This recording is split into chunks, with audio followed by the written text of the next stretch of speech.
बिस्मिल्लाहिर्रहमानिर्रहीम। प्यारे बड़ो, आज मैं आपके लिए अल्फ लैला से माखूज एक दास्तान अली बाबा 40 चोर लेके आया हूँ। अली बाबा एक गरीब लकड़हारा था और जंगल में लकड़ियाँ काट के शहर में लाकर बेचता था। एक रोज़ इत्तेफाक से जंगल में वो कुछ दूर निकल गया और उसने देखा कि कुछ जो है वो चोर जो हैं वो उस तरफ आ रहे हैं। उनके घोड़ों की टापों से वो कुछ डर गया और वो छुप गया। इतनी देर में वो चोर वहां पे आए और उन्होंने गार के दरवाजे के सामने खुल जा सिम सिम कहा। गार का दरवाजा खुल गया। उन्होंने लूट का सारा सामान वहां पे छुपा दिया और वहां से चले गए। उनके जाने के बाद अली बाबा गार के सामने गया। उसने खुलजा सिम सिम कहा, गार का दरवाजा खुला। उसने बहुत सारा खजाना वहां से अपने गधों पर लादा और अपने घर पहुंच गया। घर पहुंच के उसने अपनी बीवी से कहा कि ये खजाना हाथ लगा है तो इसको घर में जो है वो जमीन में गाड़ देते हैं। बीवी ने कहा कि मैं इसको गिन तो लूं। उसने कहा गिनने का वक्त नहीं है, तुम बस इसको गाड़ दो। तो उसने कहा नहीं, मैं ऐसा करो कि भाई के घर से तराजू ले आओ, मैं तोल तो लूं, मुझे पता तो चले कि मेरे पास कितना सोना है, कितने अशरफियां, कितने दिनार खजाना। तो वो भाई के घर से जब तराजू लेने गया तो उसकी भाभी बड़ी समझदार थी। तो उसने सोचा कि ये तो जो थे इनको खाने के लाले पड़े होते थे, तो आज इनके पास कहाँ से दौलत आ गई कि जिसको तोलने की जरूरत पड़ रही है। तो उसने अपने तराजू के नीचे थोड़ा सा मोम चिपका दिया। अली बाबा और उसकी बीवी ने सारा खजाना खोला, उसको जमीन में गाड़ दिया और जब तराजू वापस गया तो उसके साथ एक अशरफी थी।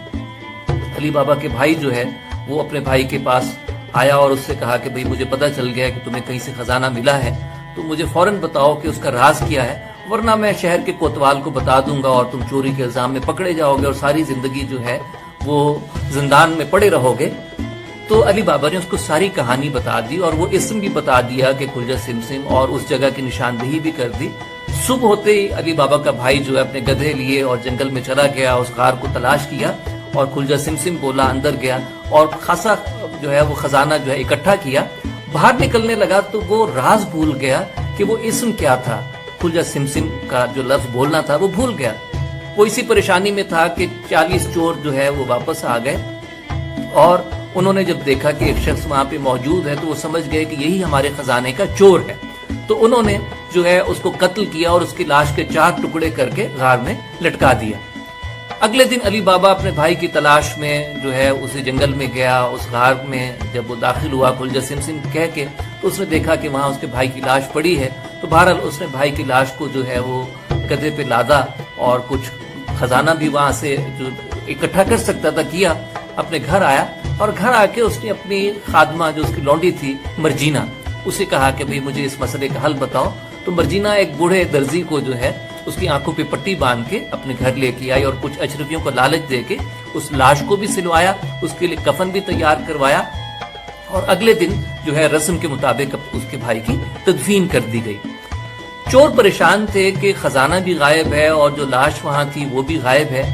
तो चोर जो है वो शहर में आए और फिर उन्होंने किसी तरह दर्जी का से बातचीत की और फिर उन्होंने मालूमात की कि इन दिनों में किस किस की वफात यहाँ पे हुई है।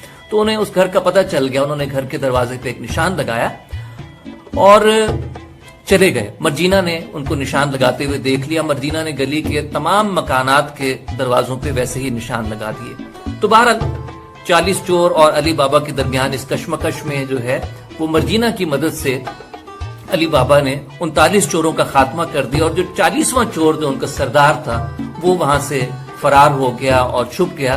और कुछ दिनों के बाद वो ताजिर का भेस बदल के उनके घर में मेहमान आकर ठहरा। जब खाने का वक्त हुआ तो उसने कहा कि मुझे तबीब ने नमक खाने से मना किया है, मेरे लिए कुछ मीठा तैयार किया जाए।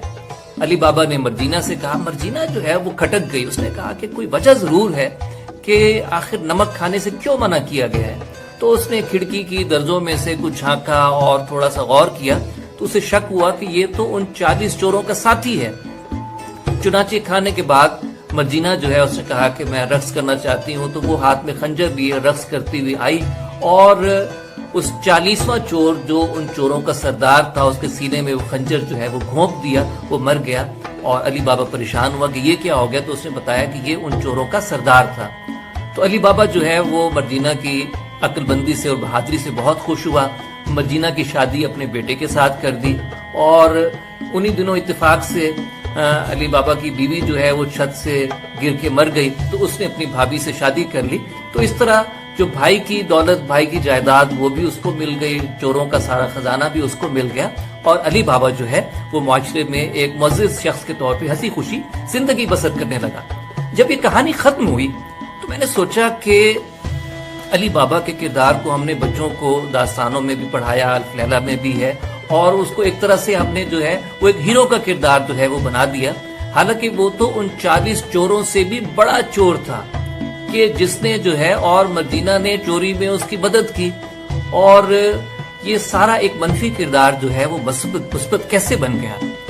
तो जब मैं अली बाबा के किरदार पे सोचता हूँ तो हमें अपने माशरे के बहुत सारे अली बाबा और बहुत सारे चोर जो हैं वो दिखाई देते हैं, जिन्होंने इस मुल्क का खजाना लूट लूट के किसी समंदर पार किसी बैंक के गार में डाला हुआ है, और उसको खोलने के लिए जो इस्म दरकार है वो इस्म हमारे पास नहीं है। लेकिन दूसरी तरफ मुझे उस 40वां चोर जो चोरों का सरदार है, उसका किरदार भी मुझे जो है वो थोड़ा सा सोचने पे मजबूर करता है कि वो उस घर में जो है जिसमें वो कत्ल के इरादे से गया था, उस घर में जाके उसने नमक खाने से क्यों इनकार किया।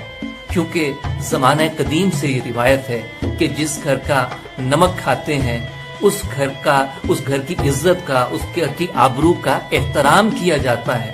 तो मैं सोचता हूँ कि एक चोर जो है जिसकी सारी जिंदगी चोरी चकारी में गुजरी, उसकी अखलाकियात जो है वो बहरहाल उसमें कुछ न कुछ अखलाकियात, कुछ अखलाकी अक़दार का पास जो है वो मौजूद है। लेकिन हमारे माशरे में कितने नाम निहाद मुअज़्ज़िज़ीन हैं कि जिनके पास अखलाक नाम की कोई चीज नहीं है, जिन्होंने सिर्फ मादा परस्ती को, जिन्होंने सिर्फ दौलत को अपना खुदा बना रखा है। तो ये एक सवाल है कि चोरों और जराइम पेशा लोगों की तो फिर भी कुछ न कुछ अखलाकियात होती है, नाम निहाद मुअज़्ज़िज़ीन का ज़मीर कहाँ जाकर मर गया है। आप सबका बहुत बहुत शुक्रिया।